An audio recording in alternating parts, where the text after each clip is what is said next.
doit mettre sur pied et dans un état de droit, il y a une justice indépendante.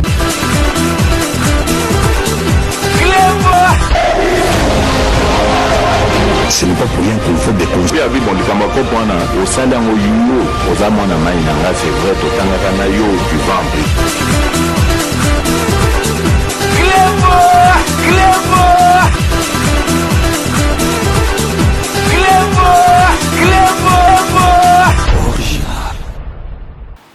Salut et bienvenue sur cluboriginal.net. Merci de votre fidélité. 5 minutes avec César Ngadi. Tout le monde est d'accord et il en restera ainsi pendant très longtemps. 5 minutes à l'élo. Tolingi toloba makambu oyo. Bokoyo kayangote et pas ya journaliste ya mitema mabe ya mitema likundu oyo bomoni lelo olie basala ba émission tous les jours ba komi ko passer ba émission misusu kutu ba komi ko sala te parce que il y a pas que makambu oyo batu mususu balobaka po nako bebisa batu mitema me batu siko elengeza ka ba ebike 5 minutes ezalaka wana po nako kitisa bato balandaka na ba congolais oyo balingi mboka ba o bazali na patriotisme mitema na bango ekita boyebi ke 5 minutes zali en même temps cours éducation civique donc les lotos zali to bete la bino masolo oyo kopesa bino esengo parce que bozilate ki na ba chaîne mususu ya on tozo epsa bino ke bolandaka nde 5 minutes soki bokomi kolanda ba chaîne mususu bokoya na bino ko bela cardiaque parce que congolais akomi na ye kosepela na koloba makambu ya mabe et puis makambu mususu kutu ya lokuta ya mabe azali kopesa fausse information azali ko raconter ba bobard po kaka na kosambusa président de la République po kaka na kosambusa mboka na biso jusqu'à preuve du contraire boyebake président mususu azali na mboka na biso te président na biso Félix Antoine Tshisekedi yende président yende azali ko représenter biso yende président ya Union africaine. Donc, ceux qui ont lingi na Félix Antoine Tshisekedi était wana changer mboka. Mais na minute yo président na biso azali Félix Antoine Tshisekedi Chilombo. Siko tokobete la bino masolo tolobi te ke po batu mususu bazo kanisa ke César Ngadi olobaka mboka ngo ebongi eloko nino salaka na poto zonga na kisasa nga na comprendre boule na bino bozotinda na kisasa problème sur 5 minutes kita na niveau mais naza na bino awa et puis bino mutu bokotinda nga makasi na kisasa te mukolo na lingo kende na kokende puis bobanga te kala te na kokita na mboka na biso parce que ezali mboka nanga lelo na lingi na la kisaba point positif makambo yo parce que tu es belé na mboka na biso heureusement bazali nombre moko mukie bon nombre de personnes bazo comprendre Moussala Oyo Félix Antoine Tshisekedi azali ko sala na mboka. Parce qu'il faut retenir une chose, que Félix Antoine Tshisekedi a hérité mboka moko, tozobe en mboka parce que ezali na kombo moko mboka mais makambo ezana kati ya mboka wana tout est à recommencer. Donc ezali penza oh ya ko bandela na secteur nyoso tout. Donc mais tozali sikoyo ko mona ke tozu président moko azali na volonté batutu na kansi tout le monde est d'accord avec le baté que oh Félix Antoine Tshisekedi a na volonté président a na volonté mais mboke bebaki na 32 ans mobutu 18 ans kanambe 50 ans ekoki ko bonga na désanté mais bon moni quand même que ba point moko positif ezali bon mona quand même batutu baya à part époque coloniale tant ezalaki tant tozo ki indépendance chike ezalaki ko fele mais to yé to moni président de la République alingi social alingi bana mboka bazala bien donc gratuité et enseignement de base école gratuite wana botala kaka parce que kalozo mona penza ke na famille bato bazotanga tour na tour année scolaire oyo donc moi na liboso atangi année wane ko ya mwana ya mibala atangi parce que mbongo ezali te ko lia nanu eza manœuvre mais siko obando foot la susu kelasi ya mwana mais présent ya le non base il faut ezala donc il faut en tout cas ba maman ba komaka occuper les mususu ko lia ya bana mais makambo classe ezali obligatoire donc il faut bana ba kende kelasi ofele nakanisi na diaspora to bandoko souffrir mingi kotinda ba minerva la bana nakanisi côté wana en tout cas atolinga Félix Antoine Tshisekedi te il faut ondima oyo azali ko sala gratuité et salami kala te to monaki awa ba billet avion ezalaki ba 480 ba $500 pour muto matana avion ezali luxe mais awa tout le monde na bamboko ozo mozo pona ozo avion zui ozo train zui donc na mboka na biso ezalaki luxe au monde muto muso akoli azuka ka avion le muso tango azu chance à voyager na poto ayebi nanu donc ceinture ya sécurité avion tendeng ba kangaka parce que ezalaki luxe présent yé donc ba vol tout nationaux moko eleki $200 ezali souté moko eleki $200 ezali souté aligné yango de façon que donc mboka na biso mutalingo zo avion asepela na lingi na lakisa bino botala esengo bandeko na biso kuna bazali ko zo avion bazali ko sepela babi penza fachi beton merci donc parce que tant biso tolobaka makambo tolobaka nete bato musu te preuve ezate image ezate biso soto yebisi bino likambu ezali pona jalo lote bino moko botala ba congolais bandeko na biso bazokende avion tala ndenga avion komi kotonda bazali ko sepela babi ba laiksi na ba billet na ba prix ya avion au besoin donc restez connectés sur Clébois Original. À tout de suite.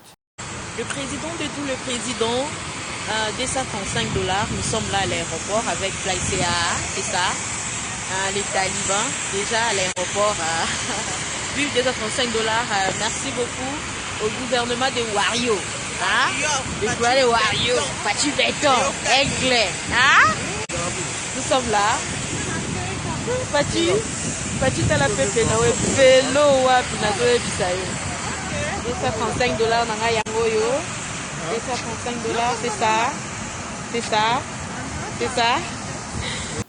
Bino moko bolandi nakanisi les images ont parlé d'elles-mêmes. Tozan na makamte parce que oh biso tolobaga awa nakanisi bato balandaka 5 minutes bayebi kenga naza objectif na banda kala na lobaki lignée nanga ezali boye yango petit lelo na changera tezani président na biso lobaki donc avec machine à voter ou pas na aucune élection a changer te neti faulu lelo na aucune élection te machine à tricher boyna suka comme oh machine wana te donc faulu azali mutu ya ba contretemps sur contretemps donc azali mutu moko zamba yebaki karakie donc akoki ko diriger mboka na biso te naza suna tina kute nazong sabino ba image a faulu ya ba contradiction na ebino moko botala yango ebele na 5 minutes totali boko lobake oh est-ce que congolais relié avion parce que congolais komaka bo bosengi ba bis ba pese ba bis oh congolais relié ba bis bosengi banzela congolais relié banzela to sengi saut de mouton congolais relié saut de mouton bo ebite que moyen de communication ezali banzela banini pour na développement mboka soki nzela eza bien te na mboka kuna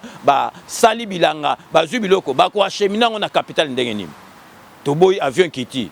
Et si quoi qu'il te bolandi conseil de ministre oyo yasuka oyo salamaki na goma oyo kaka yasuka oyo bon monique président de la République azako loba que le peuple d'abord azako salela yango a monique non biloko nyoso tout bo monique président de la République robaki gouvernement oyo sama ezali po na peuple ba ko sala bo wumbo a peuple bo moni déjà ba bandiko sala ba masolo oyo salamate bo moni sikoyo ke ba denrées alimentaires.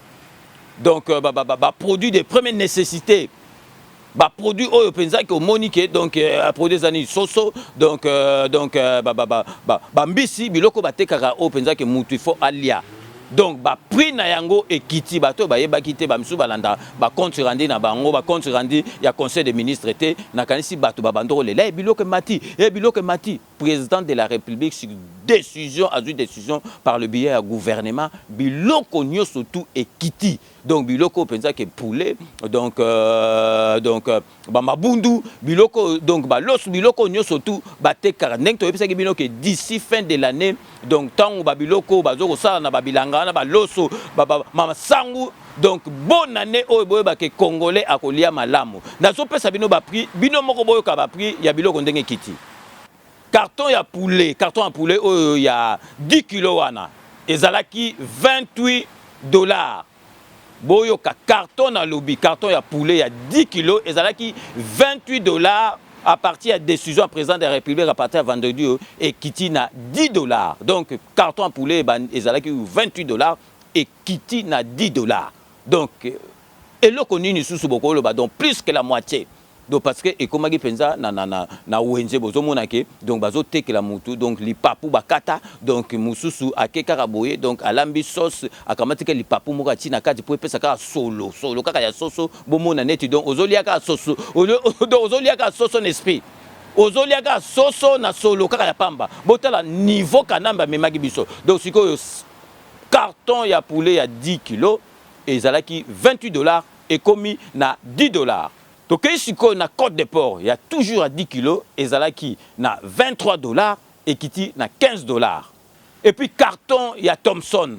Carton, il y a Thomson, boebi penzake donc olambi pondu na yo, tumbi ba Thomson na yo, donc zake lengi donc bato ba comme liaka pondu kaka ndenge wana eloko toke poulet mindondo ok na Côte des Ports mindondo donc siko carton, il y a Thomson, et zalaki 43 $ et qui na 17 $. Donc carton Thomson on pense sauvara batata ba maman batekaka donc na libanda donc ezalaki 43 $ et qui na 17 $.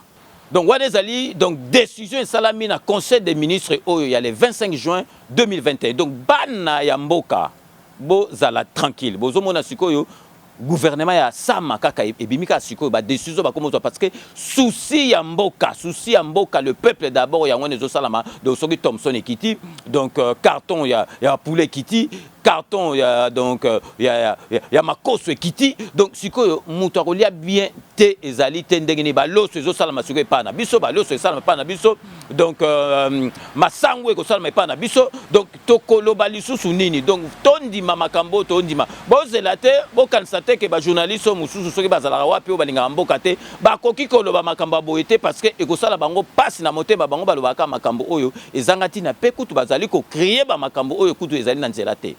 Avant to konya masolo na biso oyo donc vraiment bozomo na bino moko donc le ventre affamé na point d'oreille ce qui peuple les olia bien te ezali te pas bamsusu social fallait banda abali na baso de mouton ko ça ni nzela il faut ezala malamu nzela soki eza malamu te yebaka ke biloko oyo bazo sala kuna na ba province et kokota te donc moyen de communication ezali important pour le développement mboka to pe mamuke boyebi ke samedi oyo le 3 donc Congo fort ya présent Papicho Chamala boyebi ke ba jeune oyo ba relève na mboka na biso ezali neti ba Papicho Chamala donc boyebi ke rendez-vous ezali samedi oyo à partir de 14h le 3 donc biso tout ozala wana donc Congo fort azali wana meeting donc de vérité ya présent Papicho Chamala biso tout ozala to sengi na bino nyoso tout ozala mais tozola sabino bande annonce ya ebotu de Robi Ngele botu comprendre que Robi Ngele botu akoti makambo ngo Robi Ngele botu akoti makambo ngo donc ezali jeté parce que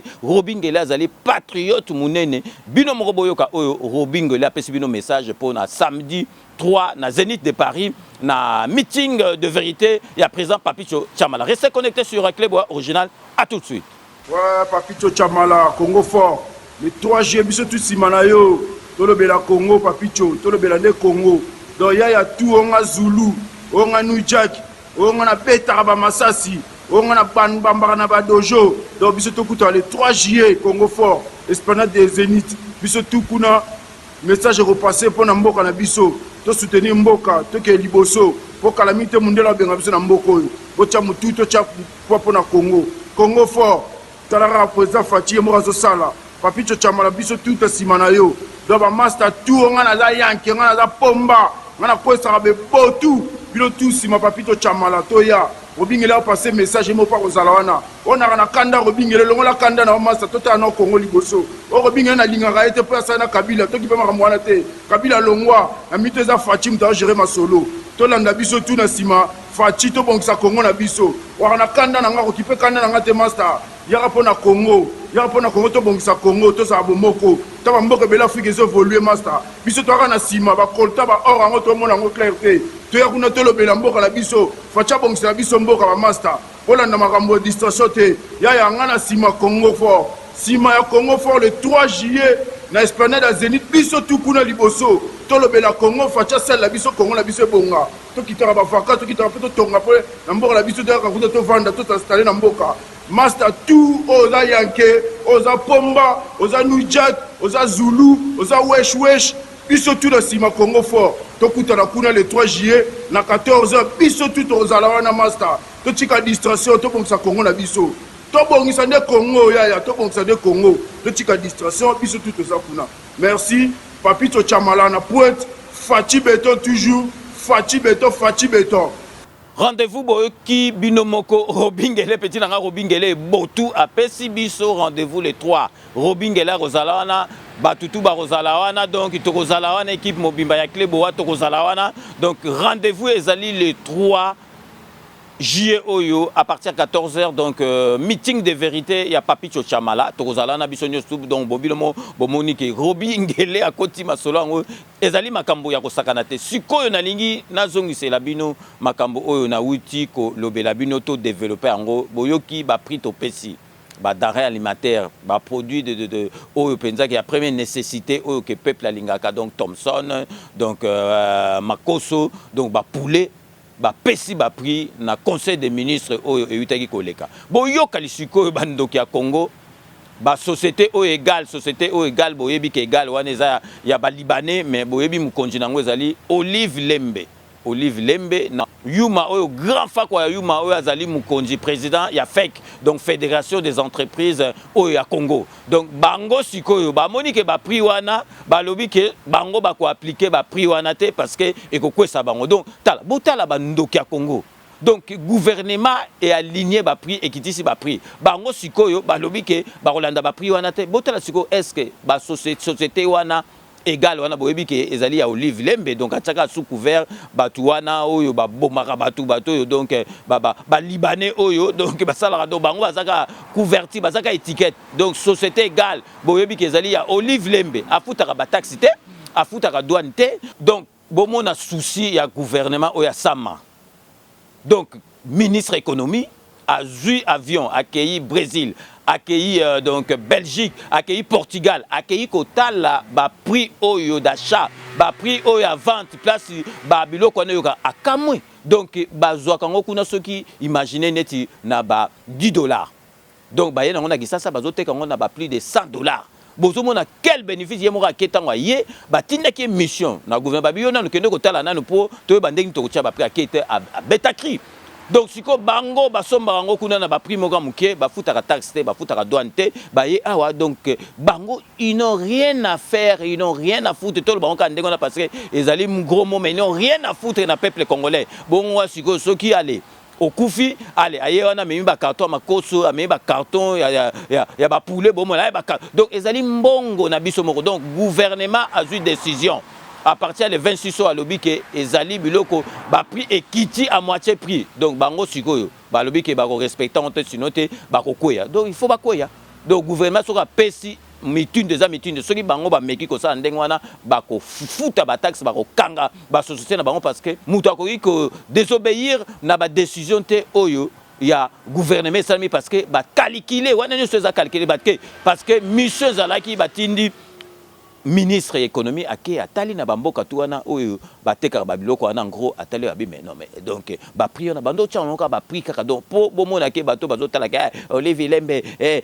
kanambe bona bozo mona pasi oyo bango bazali ko yoksa peuple bango bazali na bango ko lia bien bazo sala makambo bien mais vraiment ezali vraiment pasi na wana motema na makambo boy donc ozomona ke égal wana ezali ya Olive Lembe boyebi boyebi tango biloko ekangamaki kuna na port ezali biloko ya Olive Lembe atchaka donc ba libanais yango boneki ba libanais donc akangi na frère ta betu akangisi o libanais o kangisa mwana mboka po bomona ke bazaki na ba donc parapluie na bango ezalaki ba Olive Lembe wana donc ba yebake décision oyo gouvernement ezui oyo ko appliquer nango te ba ko kanga société ne to marquer pause boyebi ke partenariat oblige donc tozali ko proposer bino boyebi ka ke Kodia Simo yango ezali makambo Kodia Simo ezali société immobilière Kodia Simo ezo permettre na diaspora tout d'abord en priorité diaspora pour bozwa bandaku bosomba bandaku à crédit bandaku neti na poto donc Kodia Simo bozwa penza ba contact parce que batan eza so ebelete bazaki dernièrement na Belgique, au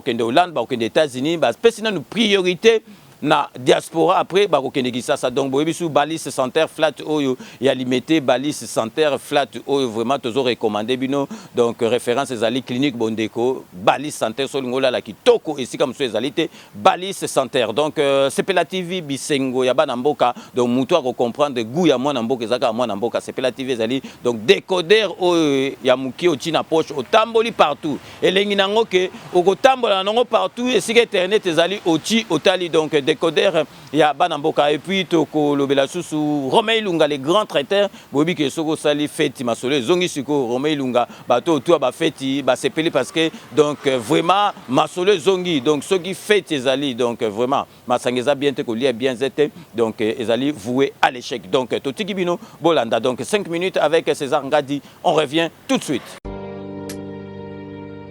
L'entreprise Kodiasimo présente la cité Kimia. Vous êtes congolais de la diaspora ou fils du pays? Venez découvrir et investir au sein de la nouvelle cité Kimia. Le groupe Kodiasimo vous propose une cité résidentielle avec plus de 450 maisons modernes, construites aux normes internationales et surtout à des tarifs très attractifs. À la cité Kimia, vous trouverez aussi un espace commercial avec plusieurs commerces et services de proximité, tels que des boutiques de prêt-à-porter, des restaurants, des boulangeries, des salons de coiffure, mais aussi des banques, des pharmacies, l'hôpital de la diaspora. Investir à la cité Kimia, c'est contribuer au développement économique en République démocratique du Congo. Mais c'est surtout croire en un Congo nouveau. La cité Kimia est située dans la commune de Maluku, à seulement 25 minutes de l'aéroport de Njili, 10 minutes de Safari Beach et 15 minutes de Kinkole. Alors ne tardez plus, venez et construisons cette nouvelle cité. La cité Kimia, un havre de paix à Maluku, le nouvel Eldorado du Congo. Kodiasimo, la meilleure adresse pour construire la vôtre. Bonjour, alors nous sommes ici sous la concession Kodiasimo, où sera érigée la cité Kimia. La cité Kimia avec différents lots. Donc les lots A, comme nous l'avions annoncé, les travaux vont débuter au mois de décembre. Donc c'est très bientôt. Nous sommes là avec des experts, nous sommes là avec nos architectes, nous sommes là avec les géologues, nous sommes là avec tous les experts dont on a besoin pour pouvoir viabiliser les terrains. Les travaux sont là, la concession est là, nous avons une belle concession de 34 hectares sur lesquels nous avons érigé ces travaux. Donc nous vous remercions de la confiance que vous nous avez témoignée jusqu'ici, pour ceux qui ont réservé leur lot, pour ceux qui nous ont appelés des par le monde, États-Unis, la Suède, on n'oublie pas, le Japon également, la Belgique et la France. Là maintenant nous sommes à Kinshasa, nous allons débuter la commercialisation à Kinshasa. Nous vous avions réservé les meilleurs lots, nous avons réservé la première partie de commercialisation d'abord à vous qui êtes à la diaspora. Et maintenant, nous allons lancer la phase de commercialisation à nos frères qui sont ici à Kinshasa. Il ne reste plus beaucoup de lots pour la diaspora, donc il nous reste quelques lots et ensuite ça sera ici à Kinshasa. Merci de votre confiance. Nous allons travailler pour vous, pour que nous puissions mériter votre confiance. Donc le programme Kimia est bel et bien là. Les travaux vont bientôt débuter et voilà la concession. Je vous remercie beaucoup. Banaki, après le lancement de Kodiasimo na Poto, nous avons le Kinshasa pour la réalisation. Balo Eza, et de la temps réservé. Kodiasimo, C'est mignon. Kodiasimo, C'est la qualité. Kodiasimo, C'est la meilleure adresse pour construire la vôtre. Kodiasimo, la meilleure adresse pour construire la vôtre.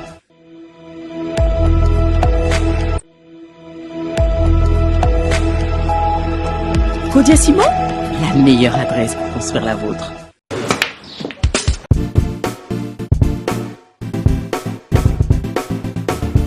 Noël Nakomi. Oh, vous commis déjà?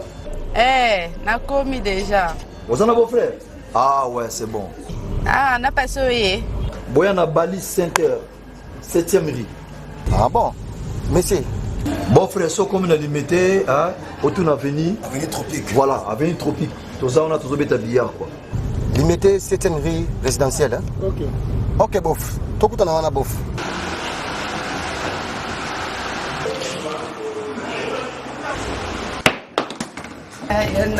Oh, ma petite sœur, ça va? Ouais, bof. Ça fait longtemps. Ouais, ça fait longtemps. Tu es pour notre mariage. Tout justement, salle de fête Pésalia, il y a bien Kitoko. Ok. Hein?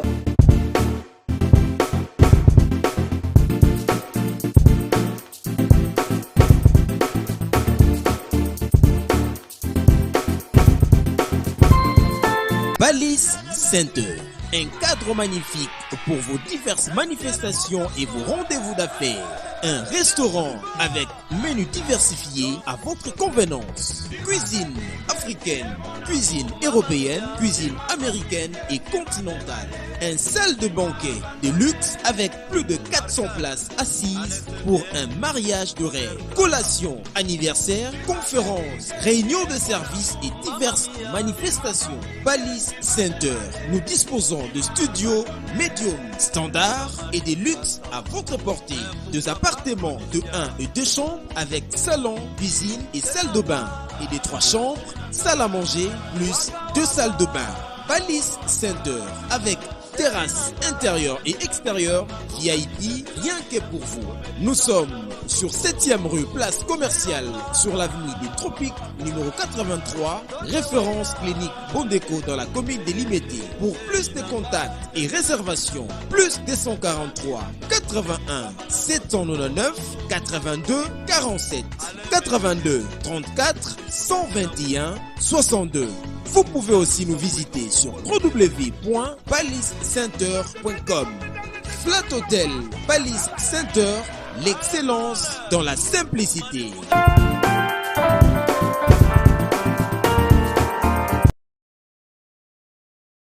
Sepela TV et yena makambu ya sikali susu. O ba chaîne ya France eza na kati. Ba chaîne ya Congo eza na kati. Ba chaîne ya Londres eza na kati. O ngomona makambu ya politique ya sika. O parti AA eza na kati. O parti BB. O CFAIO eza na kati. Ya Sepela TV. Bouquet comme ya muke boye. O tina poche voyager na ngokeno partout lingi. Na bouquet na Sepela TV. Sepela TV. Mais ma biso n'engozo mais ma biso wana 4K. Machine ma daka daka. Sepela TV. Bienvenue dans le monde de Sepela TV. Sepela TV est le décodeur qui vous permet de suivre les chaînes du Congo en direct de la diaspora.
Rome C20, service traiteur, organisateur d'événements, allant du cocktail en passant par les akouski et le traiteur qu'il faut.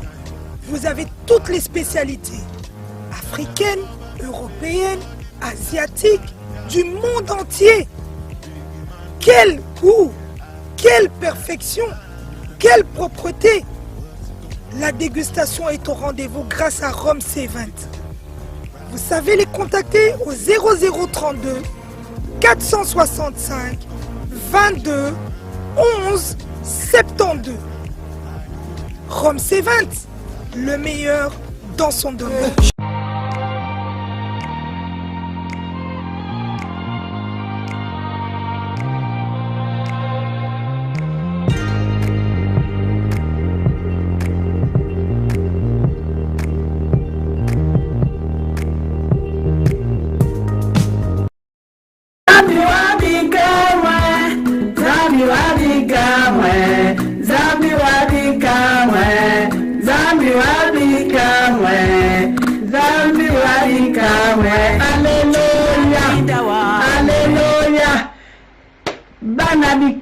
Bana bikamwa na mingi ya kolobate nazali kosenga na peuple de Dieu nyonso Zanda lobi combat un bon combat pour avoir la victoire. Boya na site na biso ya kalanga grâce bikamwa na kati na YouTube boyo kabana na nzambe tozo luka délivrance butu na moi tozo luka délivrance butu na moi boya bo sosola quelle est la vraie délivrance bana nzambe mingi na lobezalité boya boyo kanenge bana na bato na kati ya mokili bazo tato la bakama somo bazo dénoncer bien mais c'est bien de chercher un homme pour ta délivrance. Moi j'ai cherché ma délivrance pendant 3 ans, je n'ai pas trouvé ma délivrance, je devais se repentir. Bien aimé, aller auprès de l'Éternel na fungola mote mamandeko. Le monde est sous la prise du diable, boya boyoka oyoko le kanakatina bikamwa. Un vrai combattant, c'est celui-là qui doit combattre un bon combat pour avoir la victoire. Nazamingina Lobate, Cléboa original. Que le Seigneur vous bénisse avec les grands prêtres César Dingadi. Merci, bye bye, à tout de suite. De retour sur le plateau, Bomoni plateau Nabiso, donc Ezali Masolo et à la musique à Libanda, il y a un comme priorité, mais bah direct Nabiso pe ezongaki déjà Bomonaki, donc tout ça là qui direct Nabiso na Martin Sali, bah direct pe ezongi mais émission Oyo tozo ça les belé Ezali Oyo, il y a la musique. Bomoni binomoko donc vraiment mboka na biso président na biso azana volonté et puis nenga lobaki vraiment que volonté ezali et puis akozongi sa mboka na biso et pas ezali bomona réserve mboko et mbongo bandaki kozala te réserve stratégique donc il y a 4 milliards et vandi na banque centrale. Est-ce que makambo ndenge nezali parce que somona ke ba fa kwa bakangi banzela na bango mbongo siko ekomi ko kota na mbongo à l'état réserve stratégique 4 milliards de dollars et vandi nango ka pepele kaka et vandi pepele zozila ba masolo parce que liboso ba grand fa kwa ya ba haut niveau donc mbongo ezokota na caisse te siko bozali komona bino moko vraiment donc mbongo ekomi ko kota na caisse ya l'état ekomi ko vanda penza ke réserve vandi nango na kati ya banque parce que mbongo vraiment o ezali ki destiné na caisse ya l'état et bandai ko zalate ba grand fa kwa ba bandai ko yiba yango mais boye ba ke ba fa kwa moko na moko ba ko kangama bozo mona ke bato basala ka musala malamu mingi ba critiquer bato bazali na entourage à président de la République mais ba misusu bazali misala na bango bazali ko sala malamu comme les cas il y a envoyé spécial à chef de l'état telakara pour ba pesa aux envoyé spécial à chef de l'état yeba ke bazo envoyer na chef de l'état na lisolo morbo il faut la mutu moko confiance et puis mutu ya musala malamu donc tozali ko lakisa bino kino ani masamba kamitatu à représenter qui présent week-end de hito les cas na Rome place ba pesa qui président de la République prix ya Méditerranée prix de ya Méditerranée président ba pesi étant kaka donc na ba Rome wana ba sala makambu donc même bazo penser que ba présent au bazana moto donc vraiment il faut ba pesa bomba donc prix ya Méditerranée donc vraiment ba pesa qui président de la République et puis président atindaki donc envoyé spécial naye Kamitatu Masamba donc Kinwani bolanda binomo na bilili La Democratica del Congo mi è passato il volume per favore. Sua Eccellenza Kinwani Kamitatu,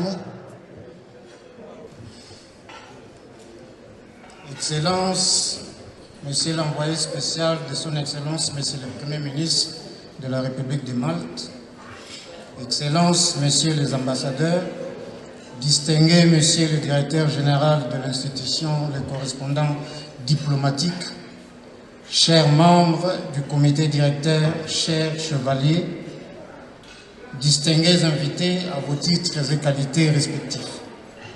C'est un grand honneur pour moi de représenter les chefs de l'État, le président de la République démocratique du Congo, son Excellence Félix Antoine Tshisekedi Tshilombo, à cette soirée intitulée Nuit de distinction, à laquelle cette distinguée institution a bien daigné les convier.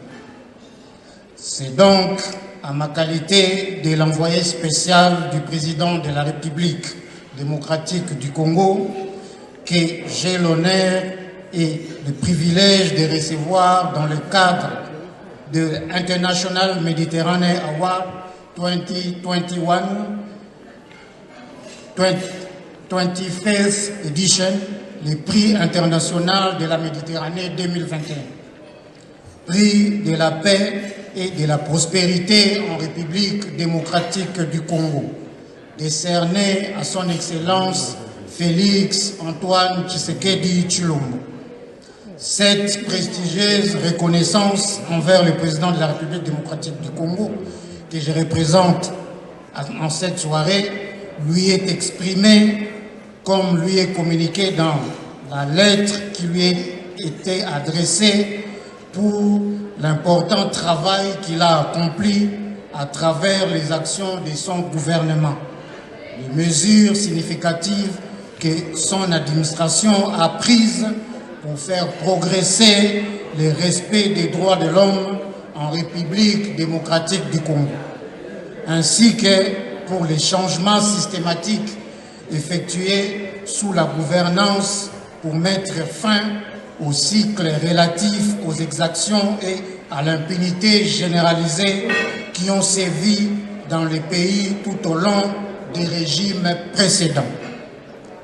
Dans ces mêmes élans, le président de la République démocratique du Congo séjourne actuellement à l'est du pays, qui est le plus grand foyer de violences de tout genre, pour veiller aux opérations de pacification de cette partie du pays. C'est d'ailleurs dans cette même partie du pays que l'ambassadeur d'Italie en République démocratique du Congo, M. Lucas Atanasio, a perdu sa vie. Je profite donc de cette opportunité pour demander à cette auguste assemblée de se lever et garder une minute de silence en sa mémoire. Signori, per cortesia, un minuto di silenzio chiesto dal Presidente della Repubblica del Congo. Signori, un minuto di silenzio per il Presidente della Repubblica del Congo che chiede per l'ambasciatore Luca Attanasio. Merci. Je vous remercie. Le chef de l'État,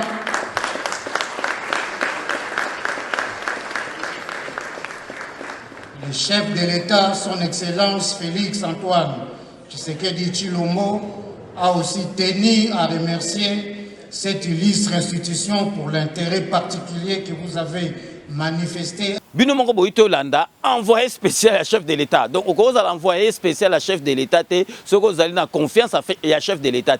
Kinoa ni Masamba Kamitatu, à Keneko représenté chef de l'État pour avoir pris naïe méditerranéenne, ou bapesiye pris méditerranéen, ou bapesiye pour na musala nyo surtout azali ko sala ezalaki na Rome bino moko bolandi. Mais boyoki ndengi na FC bino réserve stratégique. Mbongo oye vandi na banque nationale, banque du Congo, 4 milliards. Et puis 4 milliards, on a beau constater que ezali ya Nemobimba, ezali ya janvier tina juin. Donc ezali ya kati ya mbula. Kati ya mbula car de janvier à juin to bombi 4 milliards. Donc bondima quand même, bondima bozela te ke batu mususu ba betela bino masolo bokolanda na ba chaîne mususu ba ko betaka masolo te parce que masolo nyoso tout ezali ko pesa valeur na mboka masolo tout ezali ko matisa présent na biso bango ba ko betaka yango te. Il faut bozela kaka na 5 minutes avec ces anga. Donc 4 milliards wana ya réserve stratégique eza wana ezali te ke po na mbula mobimba. Ezali kaka po de janvier à juin. Bozomona yango ne permettre que ba kitisa biloko ko lia donc ko ba moitié prix ba bia vieux ba moitié prix ba makamutu ekomi ko kita parce que réserve ya mbongo ezali donc économie ya mboka na biso ekomi ko vanda peza na sika oyo ezali ko vanda. Donc en tout cas ata olingi Félix Antoine Tshisekedi te olingi dépester mais quand même ndima oyo makambo ezali ko sala.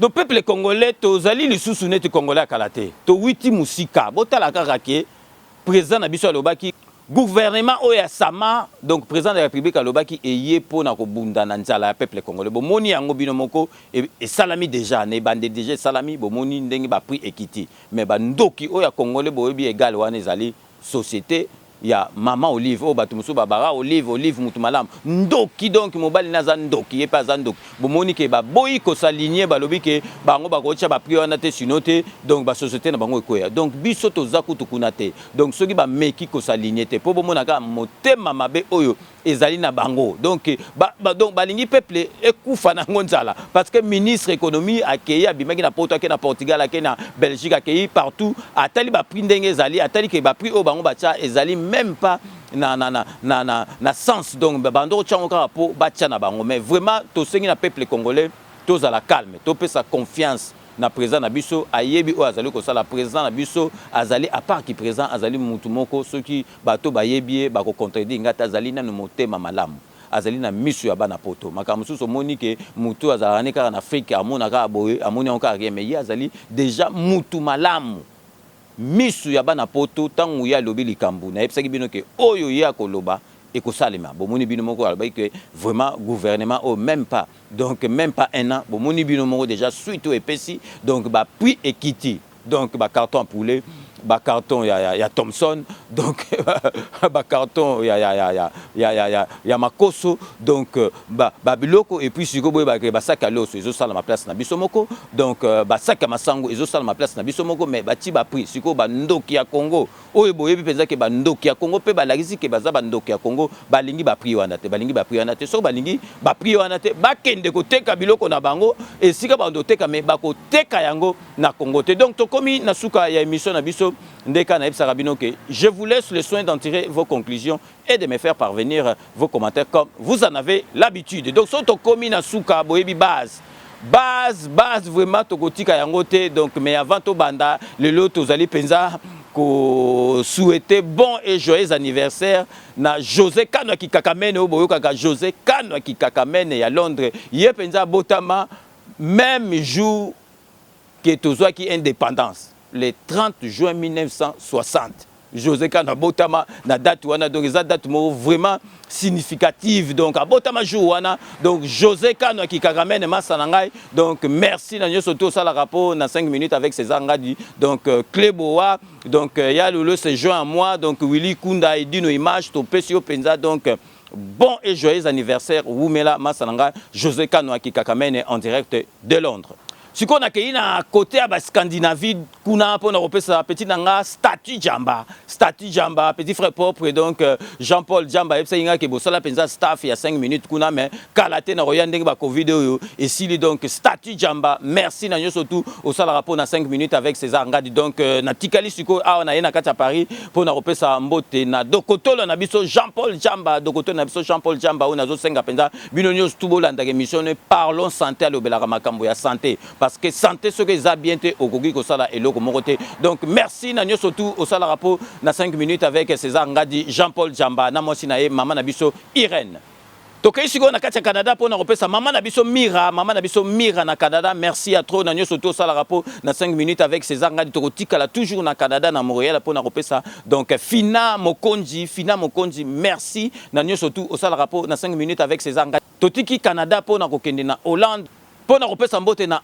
Andiol Kumbanza, merci na nyoso tout au sala rapport na 5 minutes avec César Ngadi. Tokei na kati ya Luxembourg na duché de Luxembourg rapport na repesa Hercule Kitenge Hubert wana zali donc masananga ya chiki donc ye pa fêter ki anniversaire na ye et uteko les caméras profiter l'occasion pour to pesa ye ba bon et joyeux anniversaire à ta et les cas qui donc Hercule Kitenge merci na nyoso tout au sala rapport na 5 minutes avec César Ngadi. Tokei toujours na kota ba Scandinavie pour na repesa Igwe le chef merci na nyoso to sala rapport na 5 minutes avec César Ngadi Igwe le chef donc vraiment ba commentaire na yo zala vraiment kitoko mingi to kisusu na kati Hollande pour na repesa mama na biso Neves Ntimba merci na nyoso to sala rapport na 5 minutes avec César Ngadi. Tokei siko na kati ya Katanga parce que na epesa bino bato bazali na Afrique soki bazolanda biso epesa nga vraiment esengo et puis vraiment na zala reconnaissant na bango parce que boy ba ke na ba statistique na biso donc bateau balandaka 5 minutes ya liboso baza en akata France en deuxième position ezali batu ya Congo ya République démocratique du Congo et puis en troisième position tozali les États-Unis d'Amérique donc po bomona ke mboka na biso internet et komi penza malamu donc tokei na kati ya Katanga pona kopesa mbote Roger Mutombo, merci na nyoso tout au sala rapport na 5 minutes avec César Ngadi. Siko totiki donc Katanga pona okende na kati ya Londres pona kopesa Jano Matundu, merci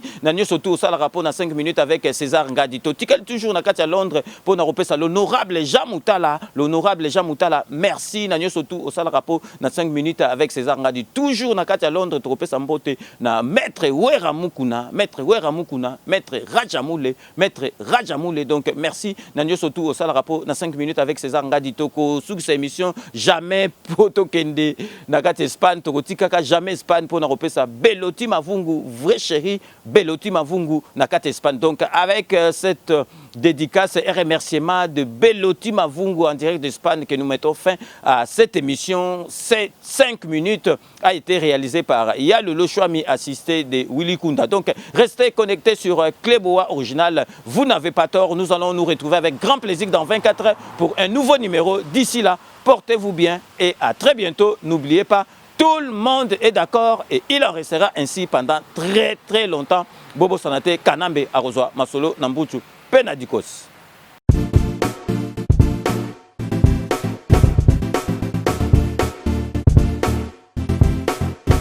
On doit mettre sur pied et créer dans un état de droit et une justice indépendante.